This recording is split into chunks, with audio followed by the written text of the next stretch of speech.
এই ভাওনা চাবলৈ আহি আজি বৰষুণতহে তিতিলো। হেল্ল', মই পলাশ। ভিডিঅ'টো ৰাতিপুৱাৰ পৰাই ষ্টাৰ্ট কৰিছোঁ। আজি ৰাভা দিৱসো আছে নহয়, গতিকে স্কুলত কি হয় এপাক দেখুৱাই দিওঁ বলক। আগৰ দৰেই আজিও মোৰ স্কুল আহি পোৱাত দেৰি হ'ল। এই মোৰ কথা বাদ দিয়ক, বাকী খুব সুন্দৰকৈ প্ৰগ্ৰেমটো আয়োজন কৰিছে।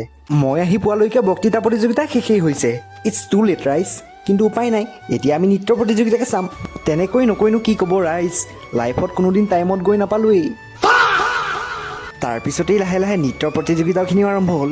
বেছিকৈ ভিডিঅ' কৰা নাই, কিন্তু সকলোৱে খুব ধুনীয়াকৈ প্ৰদৰ্শন কৰিছে। স্কুলতে অলপ সময় থকাৰ পিছত আমি ঘৰলৈ যাওঁ বুলি ওলাই আহিলোঁ। ৰ'ব ভিডিঅ'টো এতিয়াও শেষ হোৱা নাই। ৰাতি ওচৰতে এখন ভাওনা আছিল, তাকে চাবলৈ আহিলোঁ। বাকী এতিয়ালৈকে যদি ভিডিঅ'টো চাই আছে, ছাবস্ক্ৰাইব আৰু ফ'ল' কৰি দিব। মোৰো মনটো ভাল লাগে দিয়কচোন। ভাওনাৰ মাজতে বৰষুণে আহি গ'ল নহয়। তথাপিও এনেকুৱা বতৰ চাই কিন্তু মানুহ যথেষ্ট হৈছে। অলপ সময় ভাওনা চোৱাৰ পিছতে আমি কিবা এটা খাবলৈ আহিলোঁ। একো নোখোৱাকৈ জানো ঘৰলৈ যাব পাৰি? তাৰপিছতে আমি পকৰি খাবলৈ আহিলোঁ। পকৰিকেইটা কিন্তু সঁচাকৈ বহুত টেষ্টি আছিল। তো আজিলৈ ভিডিঅ'টো এটেণ্ড কৰিছোঁ। ধুনীয়াকৈ কমেণ্ট এটা কৰি যাব। Bye bye.